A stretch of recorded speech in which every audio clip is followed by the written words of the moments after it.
J'invite maintenant sur scène Renaud Dupaquier et Nelly Niwa.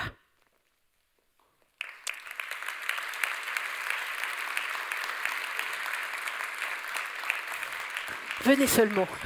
Je vais me mettre entre vous. Ça m'évitera d'avoir un bras télescopique, si vous êtes d'accord. Nelly Niwa, j'ai évoqué tout à l'heure la plateforme durabilité et santé. Est-ce que vous pourriez nous expliquer en quoi ça consiste? Oui, alors peut-être je vais commencer même par vous expliquer comment elle a été créée. Alors souvent, au départ de projets comme ça, c'est des rencontres. Et là, on a fait se rencontrer finalement le monde de la durabilité et le monde de la santé, qui partageaient les mêmes questionnements, qui étaient de se dire, mais en fait, les crises environnementales, c'est tout autant de facteurs de risque pour la santé. Le secteur de la santé, il est aussi responsable d'émissions et de pollution, mais ça peut être aussi la santé un levier pour aller vers plus de durabilité. Et donc, du coup, on avait ces réflexions, mais à des endroits différents du campus. Et donc, on a franchi la Röschligraben et on a commencé à travailler ensemble. Et ça a été super, on a beaucoup appris.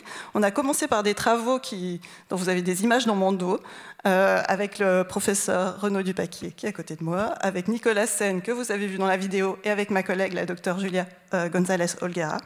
Et puis, finalement, on a beaucoup appris les uns des autres. Moi, j'ai découvert la complexité du système de santé et je pense que Renaud a découvert la complexité des problématiques de durabilité.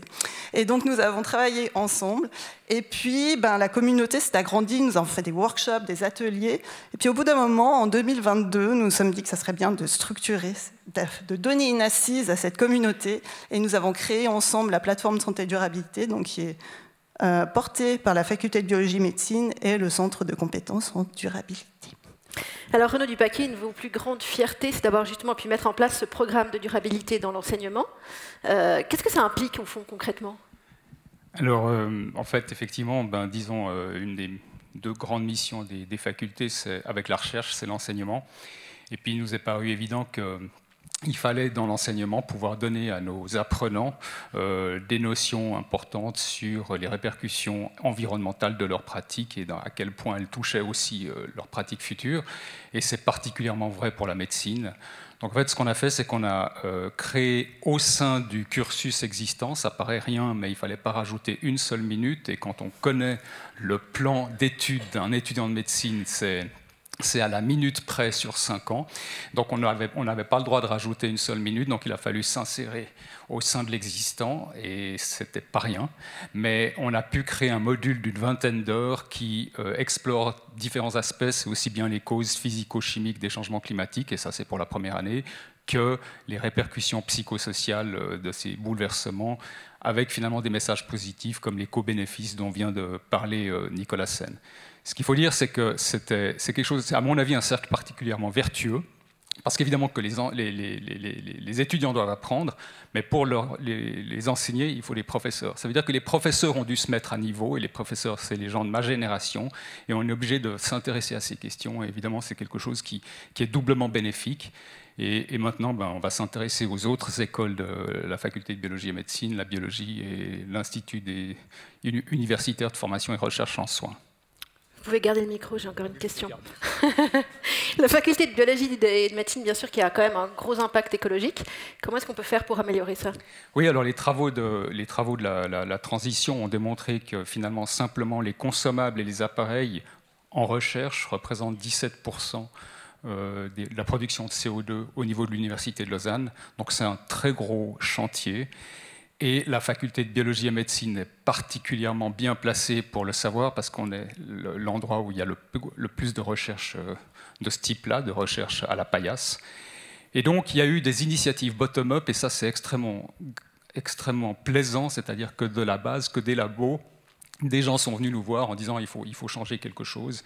Et puis on a pris le relais, et en fait c'est un programme qui se déroule en 3 points. C'est d'abord sensibiliser les gens qui font de la recherche. Deuxièmement, c'est les accompagner pour essayer d'identifier quels sont les postes où ils peuvent diminuer les impacts environnementaux. Puis troisièmement, c'est ensuite le faire, c'est faire ces changements. C'est pas que le CO2, c'est aussi les toxiques, c'est les plastiques, etc. C'est évidemment un sujet sensible. Il ne s'agit pas de brimer le chercheur, bien entendu.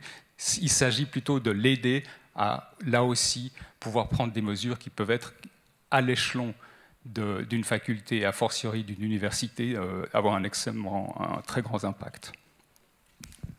Nelly Niwa, cette plateforme durabilité et santé, quelle suite elle aura? Comment ça va se passer maintenant?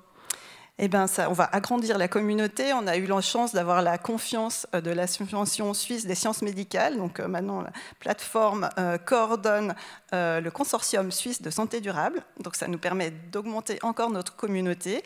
On va continuer les projets que Renaud a présentés, qui sont des projets ambitieux. Et puis on a un nouveau projet qui arrive.